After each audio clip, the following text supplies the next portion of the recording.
It's mystery time. Time now for the best in mystery. Tonight on Masters of Mystery, an exciting melodrama entitled Murder in Haste. All I ask is that you forget you ever saw me. I could go to the police. I'll make it worth your while. I'll pay handsomely. And if I say no? Then I'll have no choice but murder.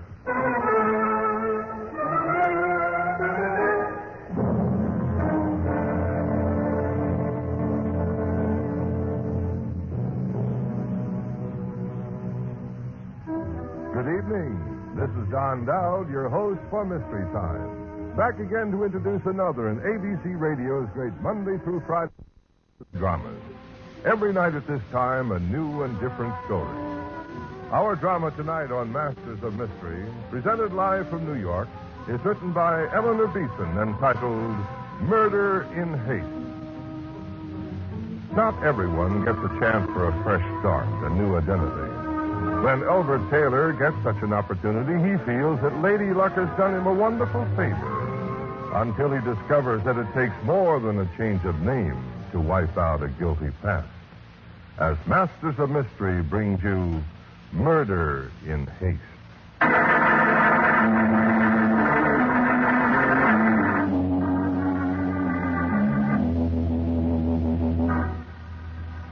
She lay where she had fallen, close to the fireplace. Her head had struck against the andiron. Blood slowly gathered in a pool on the bricks. I called her name. Helen. Helen. She did not answer. I hadn't meant to hurt her badly. But now my wife was dead. I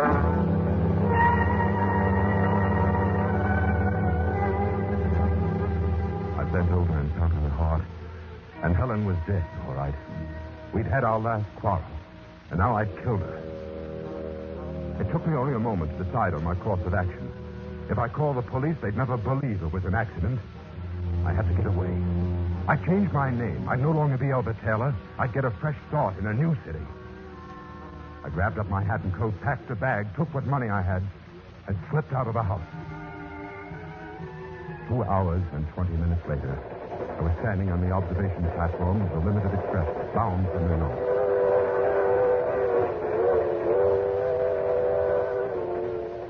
Nice night, isn't it? Huh? Oh, I didn't hear you come out. I'm sorry. I said it was a nice night. Yes. I saw you running for the train when we were pulling out. Just made it, didn't you? Yeah, kind of close. Been in Miami long? No. Been fishing off the Keys just a week or so. I see. My name's Rickett. I'm glad to know you. I'm Brown, Richard Brown. Uh-huh. You going up to New York, Brown? Yes.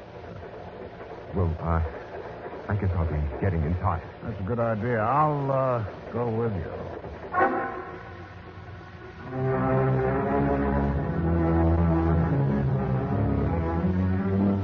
I knew it the minute he opened his mouth. Ricketts was a plainclothes cop, and there could only be one reason why he was interested in me.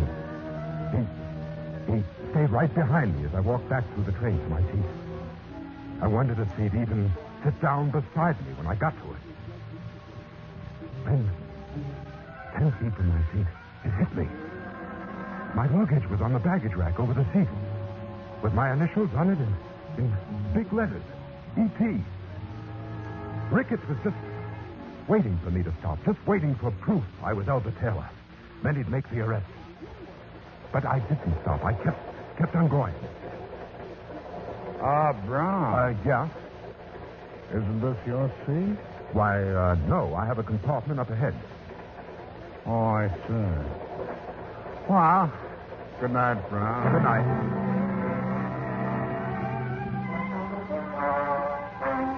Ricketts dropped into a seat, and I kept right on going. There was only one place I could go, the club car. At least I could get a drink there and try to think. Oh, bartender, make it a Manhattan dry, please. Dry. Here's a stool next to me, sir. What? Oh, thanks. Okay. Going to New York? Yes. Ought to be cold up there this time of year. Lots of snow and all that. Yes, I suppose so. You know, I'm as excited as a kid. Haven't seen snow for an age. Matter of fact, I haven't set foot in America for 5 years. Great to be back. I get a kick out of just talking to Americans again. Yes. I was sitting in my compartment a few minutes ago thinking, and... You got a compartment? Oh, yes, a couple of cars ahead. Well, my name's Brown, Mr. Jamieson, Leslie Jamieson. Jamieson. Oh, no, wait a minute. You're not the mystery writer. Yeah, afraid I am. Oh, thanks, bartender. Well, here's to bigger and better mysteries. Okay. So, you say you left Buenos Aires? Yes. Planned to anyway, but made a little earlier on account of that nasty business about my assistant. Oh, I see. Probably go back in a year or so. Say, you ever read anything of mine, Mr. Brown? I can't say I've done much reading in the detective storyline. You have a serial running in one of the magazines right now, haven't you? Yes. Murder in Haste. I don't suppose you're reading it. I'm sorry. If I'd known I was going to meet the author, I'd have boned up on it. Don't apologize, Mr. Brown. Well, how about a nightcap before we turn in? Well, turn in? Well, it's early, Jameson. Surely you're not going to give up the ship so soon. Well, I have to confess I'm pretty tired. I've been rattling on about myself all evening. Oh, there you are. Okay. Hey, that's beautiful brandy. I'm better. Well, what'll we drink, huh? You name it. Very well. Here's to crime. A mighty profitable business. To me, at least. Well, tell me about your literary agent. You were saying you'd never met him personally? Oh, Farrow. Oh, yeah, great agent. I've often wondered what he looks like. You've never even been to New York? No, never. Oh, well, Mr. Brown, it's close to midnight. I feel... Jameson, what about this serial you're running? Maybe you could bring me up to date on it. Tell you all about it tomorrow. Right now, I'm awfully tired. Well, it's early yet. Now, see here, I hate to be rude, but I'll have to ask you what I did. Goodness. What's that? You're trying to stop. I hope...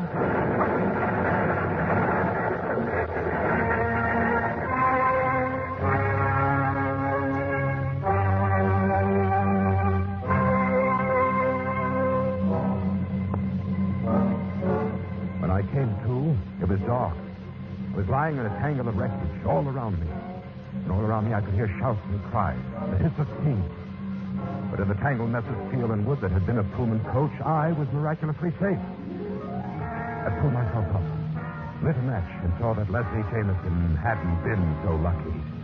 He was dead. I couldn't do a thing for him, and the hiss of flames warned me the wreckage was afire. I found where the window had been and managed to crawl out. I was pulling myself through the window when somebody came running up with a flashlight. Just a second. Now, let me help you. Oh, thanks. Here, take my hand. Oh, easy now. Look out for the broken glass. Yeah, that's it. Thanks. You all right? I think so. I'm a little dizzy. Shaken up. Oh, sure, that's natural. Oh, it's you, Brown. Huh? Oh, Ricketts. Yeah. Hey, you're lucky. This coach got the worst of it. Look at that fire. Yeah. Just got out in time. Say, that fellow you were drinking with at the bar, is he still in there? Who? I'm pretty sure he's Albert E. Taylor. Murdered his wife in Miami. Is he still in there? Well, no, he left a few minutes before the crash. Oh. Well, you better get on up ahead, Brown. I gotta give him a hand here. Can you make it to the crossing? There's a highway restaurant up there. Sure, I'm okay. Okay, Brown. Take it easy.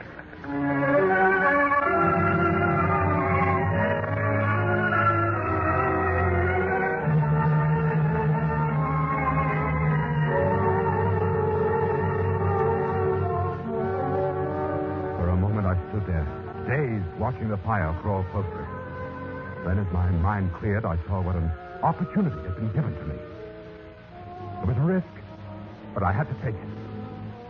I crawled back into the wreckage to Leslie Jamieson's body. I took his wallet, his ring, his watch. I left my ring and watch engraved with my initials with him. All that was left of him. Then, as the flames crawled steadily closer, I found his briefcase and baggage and dragged them out of the wreck. And 10 minutes later, with my identity now changed to Leslie Jamieson, I staggered into the restaurant at the grade crossing where the derailment had occurred. Hurt, mister, we got a doctor in the back room. Come on, I'll take you in. No, I'm just a little shaken up. I want to get out of here.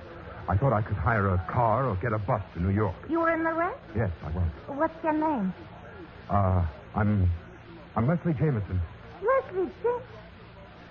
Say, are you the fellow who writes those murder mysteries? Yes, that's right. Well, if that ain't a coincidence. Only last night I made a bet with Frank, that's my boyfriend, as to which one would turn out to be the murderer in that serial you're running in the Post. Well, that's very flattering. I wonder if you could help me about the bus I need. Sure, Mr. Jameson. But how about giving me an advance tip on the murderer, huh? Which one? Well, I don't think it would be fair to tell you. Give me a fast cup of coffee, will you, young lady? Yes, sir. Ricketts. Oh, hello. Pretty rough out there. 3 cars smashed up. How do you feel, Brown? Well, that's Leslie Jamieson, the writer. Huh? I thought your name was Brown. Well, of course, well, you know how it is. Here's your coffee. Thanks. No, Mr. Brown, I don't know how it is. How is it? Well, you see, Ricketts, I didn't want to. Oh, yeah, I get it. I've been reading Mr. Jameson's serial in the Post. Murder in Haste? Had a little bet with my boyfriend on who the murderer is. Well, I can tell you that. I read the last installment last night. Yeah? Yeah. Got it at the newsstand in Miami. Well, we ain't got it here yet. Well, Mr. Jameson, who done it? Well, I don't want to spoil the story for you. You ought to finish it. Afraid I won't buy another copy of the magazine, huh? Well, it's a matter of ethics. A writer can't... Oh, what do you mean, ethics? I know how it ends. Please, Mr. Jameson, I can tell Frank I got it straight from the author's mouth. Come on. What goes, huh? Well, I don't want... Oh, besides, there's a car driving. Perhaps I could hire Well, that's that... for me. I'm driving up to New York. Mr. Jameson here wants to get to New York, too. Was that right, Jameson? Well, you can come with me. Give me a hand with the driving. Come on. Well, Well, first, all give right. the young lady a break. Tell her who the murderer was. Well, I'm sorry. It's against my principles. Well, it's your business. Come on. Oh, Ned. It was the butler.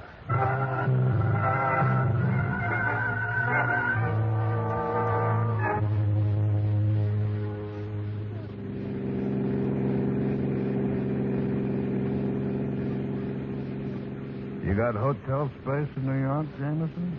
Well, not yet. I thought I'd arrange it when I arrived. You've been away a long time, haven't you? It's probably not a decent room to be had. Oh, is it that bad? Oh, it's worse. I think I might be able to fix you up at the Midbury. I know the manager. Oh, I couldn't help. Oh, forget it, Jameson. Glad to help you. After all, aren't we both in the same business? In a manner of speaking.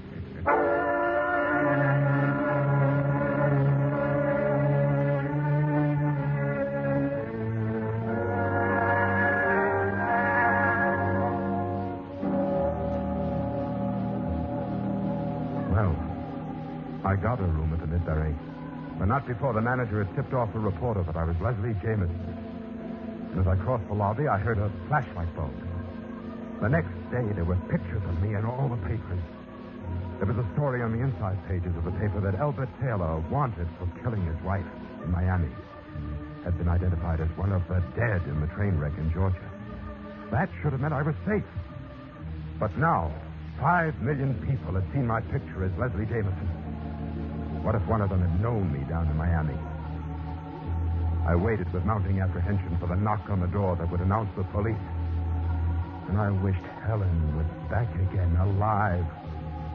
Helen would know what to do. She was a domineering woman, but she knew how to make decisions. Then suddenly the phone rang. It was the manager to tell me that Mrs. Jamieson was on her way up. My wife. I hadn't even known Jamieson was married.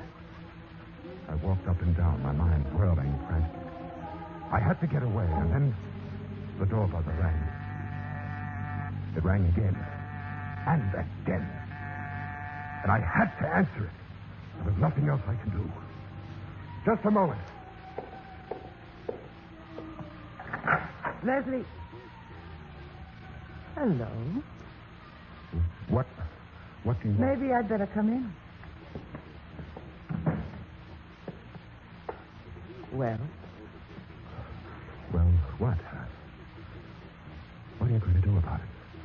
You're an awfully simple sort, aren't you, Mr. Whatever your name is. Well, I suppose I am. How did you expect to get away with it after all the publicity? Where is he? What have you done to him? Now, wait a minute, Mr. Jamieson. I could explain. Maybe you'd better. Look, your husband was killed in that train wreck in Georgia. I had reasons for wanting to disappear, so I took his identity. I never meant to keep it. If you'll just... Just what? Look, there's nothing we can do for your husband now. He was killed. You believe that, don't you? I don't know. I'm going to leave town. All I ask is that you forget you ever saw me. I see. Well, is that all you're going to say? What are you going to do? I could go to the police. No, wait a minute. I can make it worth your while to Stop, wait. Stanley. Does anyone know you're here in New York? No. Very fortunate. You see, Leslie and I didn't get along. Matter of fact, we've been separated for some time. He said he was cutting me out of his will. So, with Leslie dead, I don't get anything at all. But with Leslie alive... Wait a minute. Well, you wouldn't... Why not? He could retire right now and live off his royalties without doing another lift. You mean you want me to keep this up? Of course. But don't be ridiculous. There are a dozen reasons why I can't. They'll discover it in a week. You have his baggage. Yes? I know his signature. I can imitate it perfectly. I know his background like a book. You may as well get used to it, Mr. Jamieson. Well, I tell you, I won't do it. But it's the most fantastic thing I ever heard of. There's a Lieutenant Ricketts down in the lobby. Seemed quite interested in our relationship. If you like, of course, I'll bring him up to date. All right, Mrs. Jamieson. Albert, darling, just call me Ruth.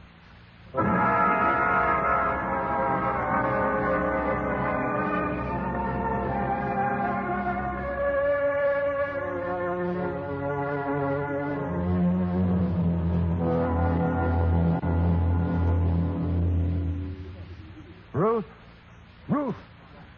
What is it? I tell you, this can't go on. You're spending money as if you had no self-control at all. $28,000 in 3 months, besides the deposits I made to your account. Here, look at these bills. Look at them. I haven't got a penny. Are you all through? There's your quarterly royalty check due tomorrow. Well, that'll only pay part of the bills. Mm-hmm. It's not paying any of them, darling. It's going into my account. I see. And maybe you'll have some clever way of getting out from under these bills. That's your worry, dear, not mine. $5,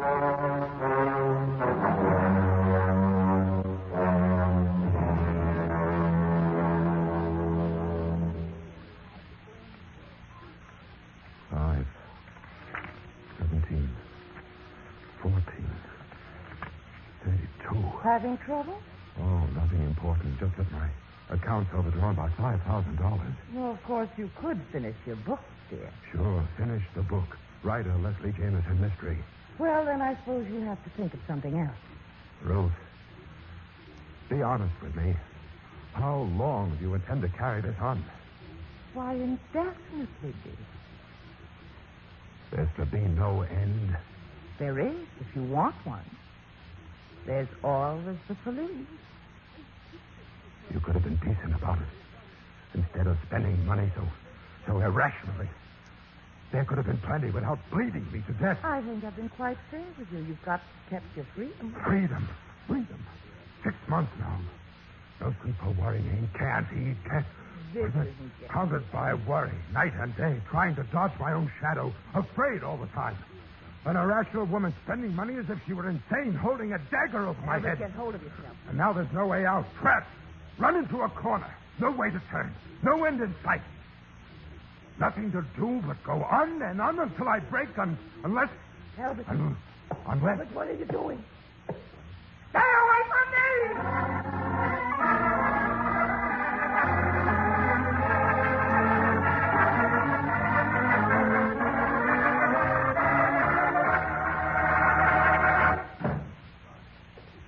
Yes, sir? You're the desk sergeant? That's right. What can I do for you? You can take down a statement. What's the matter, mister? I've just killed my wife.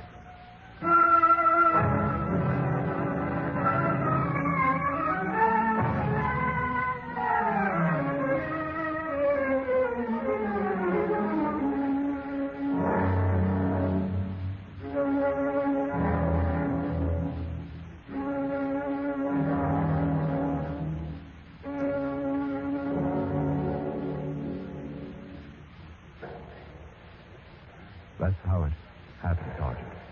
Then I wandered around on the streets all night. I thought about running away. Then it all seemed so useless to run away again a second time. So I came here. Now I can relax. For the first time in months, I can relax. Sure, take it easy, Mr. Jamieson. We'll take care of you. Aren't you going over there in time? We've been there. Found her an hour after you did it. Been looking for you all night.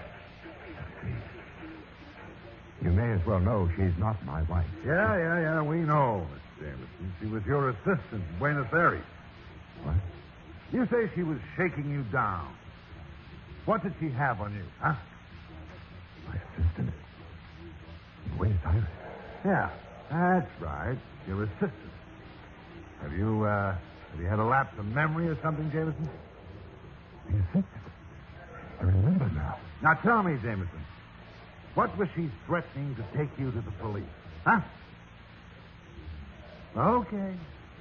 But a 3-year-old would have known it was a bluff. That's the last thing in the world she would have done. You don't know her. She wasn't rational. She would have done anything. Not if it meant her neck, pal. What? What's happened to your memory, Jameson? It was all over Buenos Aires 6 months ago. Every newspaper. She's wanted down there for murder.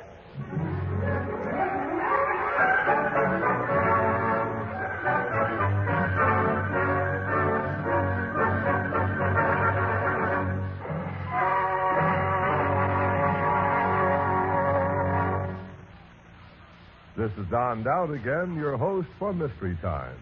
You have just heard Masters of Mystery live from New York.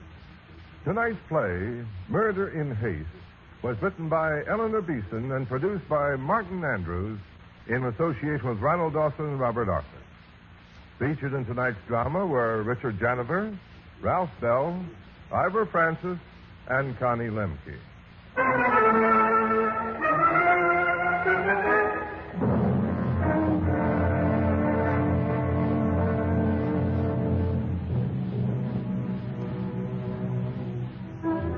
Next Wednesday, and every Wednesday night, another presentation of Masters of Mystery. Tomorrow night, Mystery Time brings you Mystery Classics, presenting a steering story by Ed Adamson with the eerie title, Death Watch. This is Don Dowd, your host for Mystery Time. See you tomorrow night.